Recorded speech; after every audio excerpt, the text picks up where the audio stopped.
नमस्कार, प्रदर्शन में आपका स्वागत है। मैं हूं आपके साथ राष्ट्रीय जनरल। अभी तक के मुख्य हेडलाइंस पे।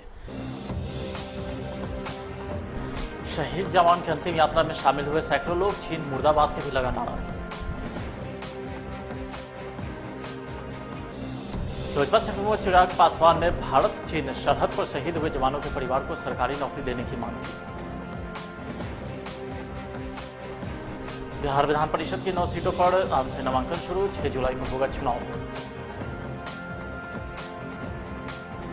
और कोरोना काल में महंगाई की मार, पटना में पेट्रोल पहुंचा 80 के पार। अब खबरें विस्तार से। गलवान घाटी में चीनी जवानों के साथ झड़प में शहीद हवलदार सुनील कुमार का पार्थिव शरीर उनके पैतृक गांव पहुंचा। जैसे ही गांव में पार्थिव शरीर पहुंचा, हाथ में झंडा लिए सैकड़ों युवक नारा लगाने लगे। युवा नारा लगाते रहे कि जब तक सूरज चांद रहेगा तब तक सुनील कुमार का नाम रहेगा, सुनील जिंदाबाद और चीन मुर्दाबाद के खूब नारे लगे। शहीद सुनील की अंतिम यात्रा में सैकड़ों लोग शामिल हुए। सबकी आंखें नम थी। आसपास के गांव के लोग भी अंतिम दर्शन करने के लिए पहुंचे हुए थे। सुनील के पार्थिव शरीर को देख पत्नी, मां और परिवार के लोगों के आंसू रुक नहीं रहे थे। उनके पैतृक गांव में कई पार्टी के नेता भी पहुंचे। सुनील कुमार बेटा के तारानगर के सिकड़िया के रहने वाले थे। वर्तमान में उनका परिवार दानापुर में रह रहा था। बड़े भाई अनिल कुमार, जो कि खुद एक आर्मी जवान है, उन्होंने बताया कि देश के लिए मेरा भाई शहीद हुआ है, इस बात का हमें गर्व है।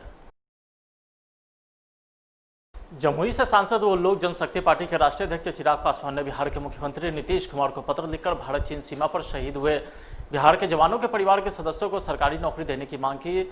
और पत्र में चिराग ने लिखा है कि भारतीय जवान हमारे परिवार की और देश की रक्षा करते हुए अपनी जान की भी परवाह नहीं करते हैं। उनकी शहादत के बाद उनके परिवार को कई तरीके की आर्थिक कठिनाइयों का सामना करना पड़ता है। ऐसे में बिहार सरकार की जिम्मेवारी बनती है कि वो फौजी भाई सरहद पर देश की रक्षा करने में शहीद हुए हैं, उनके परिवार के किसी एक सदस्य को सरकारी नौकरी दी जाए।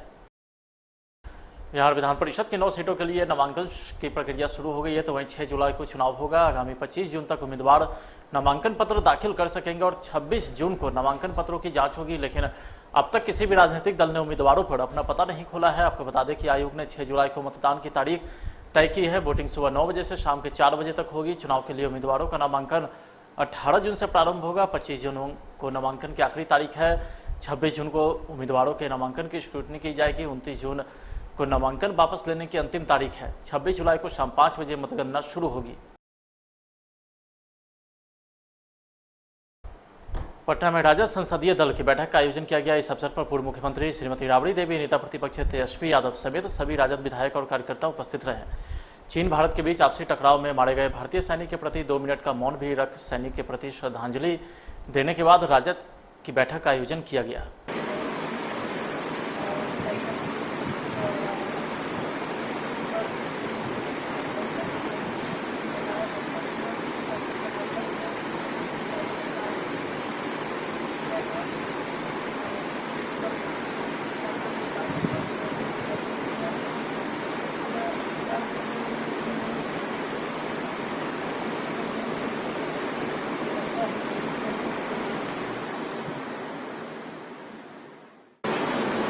भारत चीन की सीमा पर शहीद हुए 20 नौजवान जो इस देश के लिए जिन्होंने अपनी कुर्बानी दी है, और बिहार के 3 जवान जिन्होंने कुर्बानी दी है, उनकी पार्टी की ओर से श्रद्धांजलि और निवेदन करना चाहते हैं राज्य संसदीय बोर्ड और केंद्रीय संसदीय बोर्ड। बिहार विभूति स्वर्गीय अनुग्रह नारायण सिंह की जयंती राजकीय समारोह के रूप में मनाया जाएगा। बिहार विधानमंडल परिसर में आयोजित इस समारोह में मुख्यमंत्री नीतीश कुमार, डिप्टी सीएम सुशील मोदी, बिहार विधानसभा के अध्यक्ष विजय चौधरी, बिहार विधान परिषद के कार्यकारी सभापति अवधेश नारायण सिंह, स्वर्गीय अनुग्रह बाबू के पौत्र पूर्व राज्यपाल निखिल कुमार के अलावा अनेक नेता ने उनकी प्रतिमा पर पुष्प अर्पित कर उन्हें श्रद्धांजलि दी है। इस अवसर पर कलाकारों के द्वारा भजन कीर्तन का भी आयोजन किया गया। बिहार खिलाड़ी सुशांत सिंह राजपूत की अंत्येष्टि के बाद उनकी अस्थियां गंगा में विसर्जित की गई। इस दौरान सुशांत के परिजन और उनके बेहद करीबी लोग उपस्थित रहे। मुंबई के विरले पाड़ शमशान घाट पर अंत्येष्टि के बाद सुशांत की अस्थियां पटना लाई गई थी। राजधानी के गांधी घाट पर उनकी अस्थियां विसर्जित की गई। बॉलीवुड एक्टर सुशांत सिंह राजपूत के पिता के सिंह, उनकी बहन श्वेता सिंह कीर्ति और परिवार के बेहद करीबी लोग ही इस दौरान उपस्थित रहे। गुरुवार की दोपहर 1 बजे पटना के गांधी घाट पर सुशांत की अस्थियां विसर्जित की गई। अस्थियां विसर्जन के बाद उनके परिवार के लोग पटना के राजीव नगर स्थित उनके घर गए।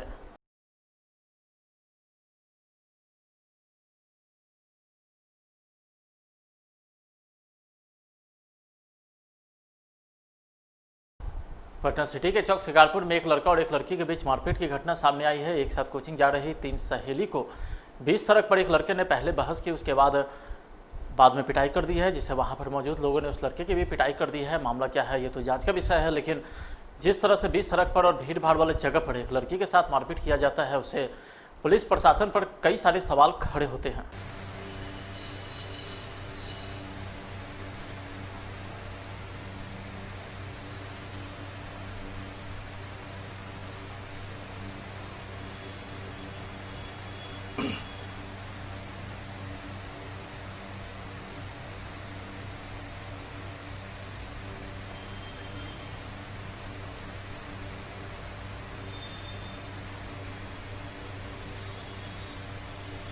है यही गुरु गोविंद सिंह पथ पर जो मेरा आवास है कुशवाहा मार्केट, उसके सामने बीच सड़क पर कोचिंग से पढ़ने वाली लड़की लौट करके आ रही थी। मैं नहीं पहचानता हूँ लड़की कौन है। 3 लड़कियां आ रही थी और एक मनचले सिरफिरा एक लड़का जिस तरह से उसको बदमाशी किया और मारपीट करने लगा, तो लोगों को लगा कि छेड़खानी कर रहा है, तो उसको घर के लोग 2-4 हाथ लपड़ थप्पड़ करके, उसके बाद बहुत को समझ में नहीं आया। लेकिन लड़की का कहना था, ऐसा वो बता रही थी लोगों से, कि हमको 3 दिन से पीछा कर रहा है ये लड़का। तो इसमें जरूरत है चौक थाना को थोड़ा और गश्ती, स्कूल टाइम में आरपीएम कॉलेज बगल में है, शिकारपुर इलाके में थोड़ा गश्ती और बढ़ाना चाहिए और इस घटना की विस्तृत रूप से जांच पड़ताल चौक थाना को करनी चाहिए। किस तरह से सीसीटीवी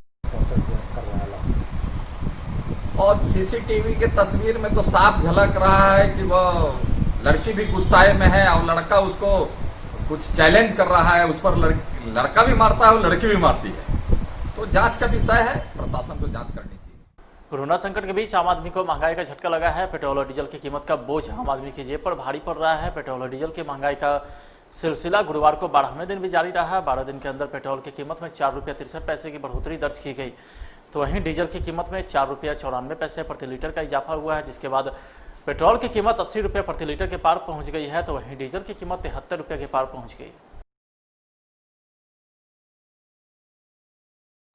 बिहार में मौसम विभाग ने अगले 2 दिनों के लिए अलर्ट जारी किया है। उत्तर पूर्वी और दक्षिण मध्य भाग में 2 दिनों तक भारी बारिश के साथ वज्रपात की संभावना है, तो वहीं राज्य के बाकी हिस्सों में अगले 2 दिनों तक हल्की बारिश और वज्रपात की संभावना है। मौसम विभाग केंद्र के निदेशक विवेक सिन्हा ने बताया कि मानसून का आगमन सही समय पर हुआ है। बुधवार तक कई जगहों पर मध्यम बारिश भी दर्ज हो सकती है।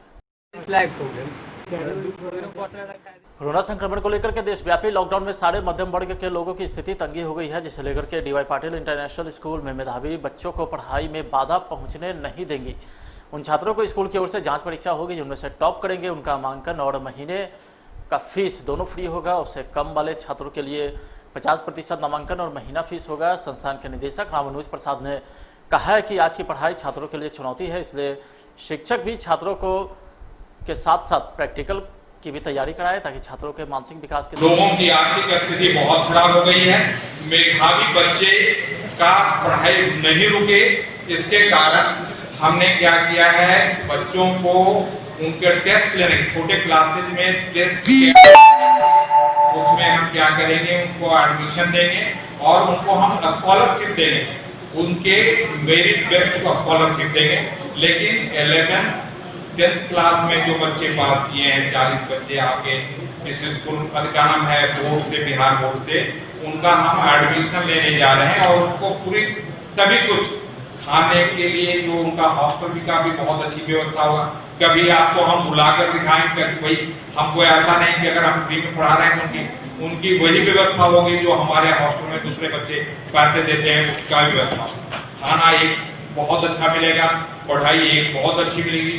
और दूसरा कारण है कि वैसे लोग जिनको बहुत दिक्कत हो, क्योंकि मीडियम का बहुत बड़ा प्रॉब्लम है, क्योंकि ये बच्चे बहुत सी चीजें हिंदी में आते हैं, कभी कभी मैथ वाले टर्म में जैसे है वो कहते हैं जा उड़ जा साइन करते हैं, तो वो सब चीजों को हम उनका पढ़ाई करके उस लेवल तक पहले लाएंगे जो कि जिससे कि बच्चे जो है हमारे जो एनसीईआरटी की बुक्स हैं, जो सिलेबस है, उसको बढ़िया से पढ़ सके और उनका एडमिशन जो है किसी अच्छे प्रोफेशनल कॉलेज में होगा, उसके लिए भी हम तैयारी कर रहे हैं। उसके लिए हम गेस्ट लेक्चर बुलाए हैं और पटना के जो लोग अच्छे लोग मेरे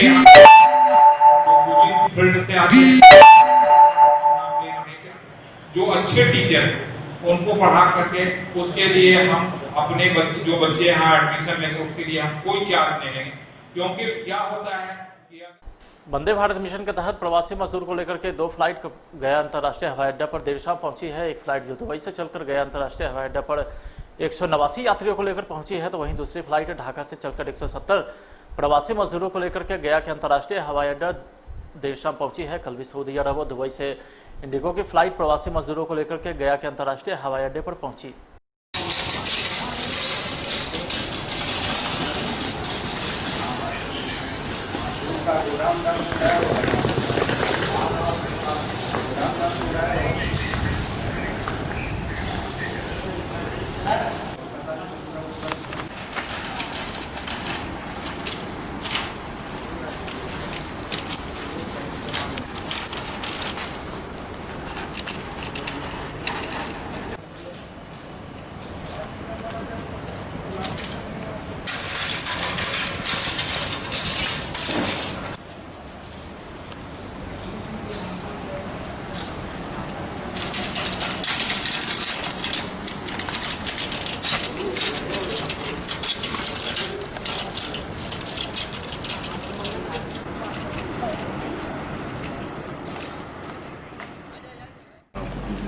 सर, ये जो लॉकडाउन के बाद जो वंदे भारत मिशन के तहत अभी तक कितनी फ्लाइट आ चुकी है और कितने लोग आए हैं यहाँ पर? लॉकडाउन के बाद जो है कई फ्लाइट्स गया है, एयरपोर्ट आपको पता है कि चालू रहा है। और सबसे पहले कुछ जो विदेशों के जो लोग थे, खास करके म्यांमार, थाईलैंड और वियतनाम के, उनके करीब 7 फ्लाइट से करीब 1000 लोगों को यहाँ से निकाला जा चुका है। और जब वंदे भारत मिशन की शुरुआत हुई तो गया को नोडल एयरपोर्ट बनाया गया, जो बिहार के लोग विदेशों में फंसे हुए थे, खास करके मिडल ईस्ट में, और जो रसिया और लंदन में कुछ स्टूडेंट्स थे, कुछ हमारे लोग थे, उनको यहाँ पर फ्लाइट से लाने का सिलसिला अभी तक अनवरत चालू है। तो वंदे भारत के तहत 15 है और टोटल फ्लाइट चार्टर फ्लाइट मिला करके 30 है, और जिसमें करीब 4100 पैसेंजर्स को अभी तक लाया जा चुका है, और फ्यूचर में भी इतनी ही लोगों की आने की संभावना है। तो वहीं पटना सिटी के मुगलपुरा बीजेपी मंडल के द्वारा भी चीनी राष्ट्रपति शी जिनपिंग का पुतला दहन किया गया। पुतला दहन रानीपुर से निकलकर नून के चौराहा गया, जहां पर सभी कार्यकर्ता ने मिलकर पुतला दहन किया है। मुगलपुरा मंडल के मंडल अध्यक्ष इंद्रजीत यादव, प्रेम निषाद व आरशी अजीज भी इस मौके पर उपस्थित रहे। सिंघल मुर्दाबाद, मुर्दाबाद, मुर्दाबाद। ये धर्म की बदला लो, बदला लो। सिंघल की बदला लो, सिंघल मुर्दाबाद, मुर्दाबाद। भारत और चीन के बीच हुए हिंसक झड़प में भारत के लाल वीरगति को प्राप्त हुए हैं। 20 जवानों की शहादत पर पूरे देश में चीन के कायराना हरकत को लेकर के आक्रोश व्याप्त है। जहां पूरे देश में चीन के राष्ट्रपति जिनपिंग का पुतला दहन कर चीन निर्मित सामानों का बहिष्कार किया गया, तो वहीं पटना शाही में आम आदमी पार्टी के द्वारा गुरहट्टा के इलाके में जवानों की शहादत पर एक शाम शहीदों के नाम श्रद्धांजलि अर्पित की गई। तो वहीं चीन के कायराना हरकत पर राष्ट्रपति जिनपिंग का फोटो जलाकर चीन निर्मित सामानों का बहिष्कार भी किया गया।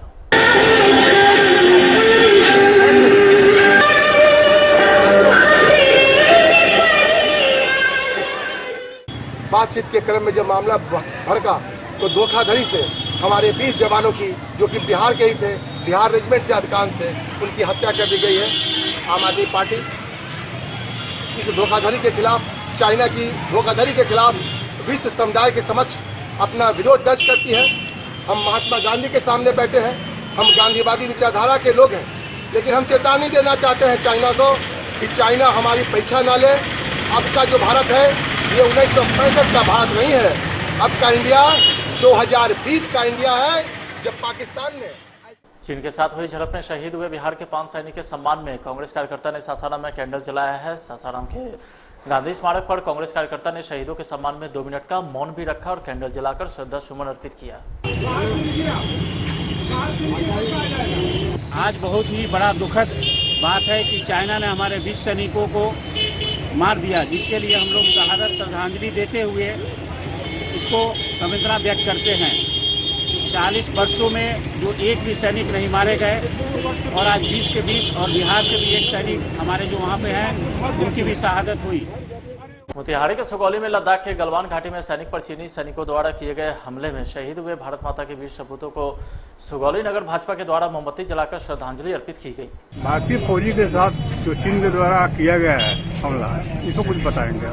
जी, यह जो घटना घटी है यह देशव्यापी शोक की लहर घटी हुई है और इसको लेकर के हम लोगों ने यहाँ पे आज भारतीय जनता पार्टी के बैनर तले और आम जन लोग भी सभी तरह के लोग मिलकर के चीन के विरोध जाहिर कर रहे हैं, चीनी सामानों का बहिष्कार कर रहे हैं। यह निंदनीय घटना है, ऐसी घटना नहीं होनी चाहिए और इसका जवाब देने के लिए नरेंद्र मोदी जी मुंह तोड़ जवाब देने को तैयार है।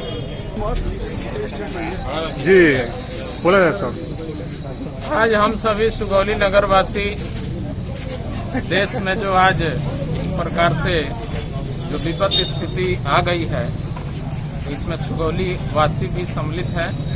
देश आज रो रहा है।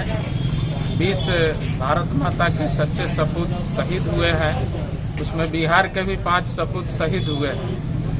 आज माननीय प्रधानमंत्री नरेंद्र मोदी जी देश को संबोधित किए हैं और अपने संबोधन में करारा जवाब अपने जो पड़ोसी सीमा के देश है सबको दिए हैं, खास करके चीन को दिए हैं कि सचेत हो जाए और हमारे जो भी सैनिक हैं उनका बलिदान व्यर्थ नहीं जाएगा। आप देखे होंगे यूरी हो या पुलवामा हो, उस घटना के बाद देश एक मर्माहत था, बेचैन था, लेकिन तुरंत उसका जवाब मिला और इसी तरह हमको पूर्ण विश्वास है नरेंद्र मोदी जी के नेतृत्व में देश तुरंत बदला लेगा और इसके लिए हम सभी तैयार हैं। भारत और चीन के बीच तनाव के बाद हुए झड़प में भारतीय सैनिक के शहीद होने पर रोहतास के डेहरी ऑन सोड में युवाओं ने शोक सभा का आयोजन किया। इस दौरान सोशल डिस्टेंसिंग का भी पालन रखा गया। भारत माता की जय, भारत माता की जय। और अपने भारत के प्रधानमंत्री जी से हम लोग मांग करते हैं कि जिस तरह पाकिस्तान ने बुरी नजर भारत के ऊपर रखा था, उसको मुंहतोड़ जवाब देने का काम ने किया था हमारे देश के जवानों ने, आज उसी तरह चीन ने आंख उठाने का कोशिश किया है भारत के ऊपर। हम अपने प्रधानमंत्री जी से आदेश और निर्देश दें कि भारतीय जनता पार्टी के कार्यकर्ता हम लोग बॉर्डर पर जाके उससे मुकाबला करने के लिए तैयार हैं। भारत चीन विवाद को लेकर के पटना सिटी के शहीद भगत सिंह चौक पर बीजेपी कार्यकर्ता ने चीनी राष्ट्रपति शी जिनपिंग का पुतला फूंका। बीजेपी कार्यकर्ता का कहना है कि चीन डरकर पीछे से वार कर रहा है, जो काराना हरकत है उसका बदला हमारे जवान उनके घरों में घुसकर सीने पर वार करके लेगी। भारत से टकराएगा, भारत से टकराएगा, भारत से टकराएगा। हमारा देश जो है हिंदुस्तान, चाइना हमेशा झगड़ा करने के लिए और क्या है कि हम लोग उनका भी सामान मन में इसलिए बहिष्कार किया है कि हम लोग हिंदुस्तान चाइना को कोई भी सामान नहीं बेचेंगे। इसका बहिष्कार करने के लिए आज धरना या उसका पुतला जलाया गया। क्या नाम है? पवन पटेल पर किए गए प्रहार और भारतीय सेना पर किए गए गलत तरीके से हत्या और इसके विरोध में आज भारतीय जनता पार्टी पटना साहिब के कार्यकर्ताओं ने चाइना के राष्ट्रपति का पुतला दहन किया और हम लोग मांग करते हैं और आपके चैनल से हम लोग मांग करते हैं कि चाइना सुधर जाए, ना तो आने वाले दिन में सेना तो करेगी ही मुकाबला, उसके साथ साथ यहाँ के युवा वर्ग भी सरहद पर जाकर उनको जवाब देने का काम करेगी। बड़ी खबर सिवान से आ रही है, जहां दरौली के पूर्व भाजपा विधायक रामनारायण मांझी के बेटे की इराक में मौत हो गई है, जिसके बाद से घर में कोहराम मचा है। मिली जानकारी के अनुसार बताया जा रहा है कि दरौली के पूर्व भाजपा विधायक रामनारायण मांझी के बेटे की मौत इराक में इलाज के दौरान हुई है। हाथ में चोट लगने के बाद उन्हें अस्पताल में भर्ती कराया गया था, जहां डॉक्टर ने ऑपरेशन करने की बात कही। गुरुवार को ऑपरेशन के दौरान ही पूर्व विधायक के बेटे की मौत हो गई। रोहतास जिला के चिनारी में फुलवरिया के पास सड़क की मांग को लेकर के देवड़ार व रिरिया गांव के लोगों ने चिनारी कुदरा पथ को जाम कर दिया। इन लोगों की मांग है कि वे लोग पिछले कई महीने से अपने गांव को मुख्य सड़क से जोड़ने की मांग कर रहे हैं, लेकिन प्रशासन सुनने को तैयार नहीं है। अब जब बरसात शुरू हो गई है तो आने जाने में काफ़ी तकलीफों का सामना करना पड़ता है। ग्रामीणों का कहना है कि प्रशासनिक अधिकारियों को पहले ही सूचना दे दी गई थी, लेकिन फिर भी कोई कार्रवाई नहीं होने पर विवश होकर वे लोग चिनारी कुदरा पथ को जाम कर प्रदर्शन कर रहे हैं।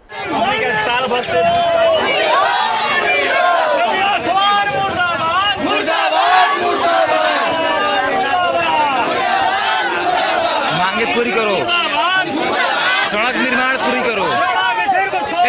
के लिए मेन सड़क से रास्ता नहीं है और हम लोग 10-15 दिन से कंटिन्यू वीडियो डीएम और सीओ के पास दौड़ रहे हैं, लेकिन अभी तक कोई भी कार्रवाई नहीं हुई। इसलिए हम लोग यहाँ पर मेन सड़क पर जाम किए हुए हैं।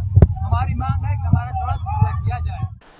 राजधानी पटना में एसके चौबे के द्वारा कोरोना वॉरियर्स को सम्मानित करने का प्रोग्राम का आयोजन किया गया, जिसमें मीडिया से बात करते हुए उन्होंने कहा है कि अभी जो देश का हाल है, भारत और चीन का द्वंद्व जारी है, तो चाइना यह बात समझ ले कि भारत पहले वाला भारत नहीं है, अब भारत बदल चुका है, हर बार का जवाब देने को तैयार है और अगर सरकार मुझे कहती है तब मैं जाकर बॉर्डर पर लड़ाई लड़ने के लिए भी तैयार हूं। तो वही सम्मेलन के बारे में बताते हुए कहा है कि पत्रकारों का जो समय है इसे कोरोना काल में देखने को मिला वह सराहनीय है। हम लोग घरों में रहकर हर खबर से रूबरू हुए तो पत्रकारों के कारण ही हुए हैं।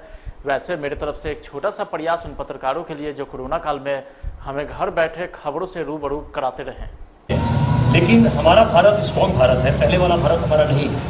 हमारा भारत तो बहुत स्ट्रॉन्ग हो चुका है और मोदी जी के शासनकाल में, मोदी जी के नेतृत्व में हम लोग बिल्कुल एक हैं।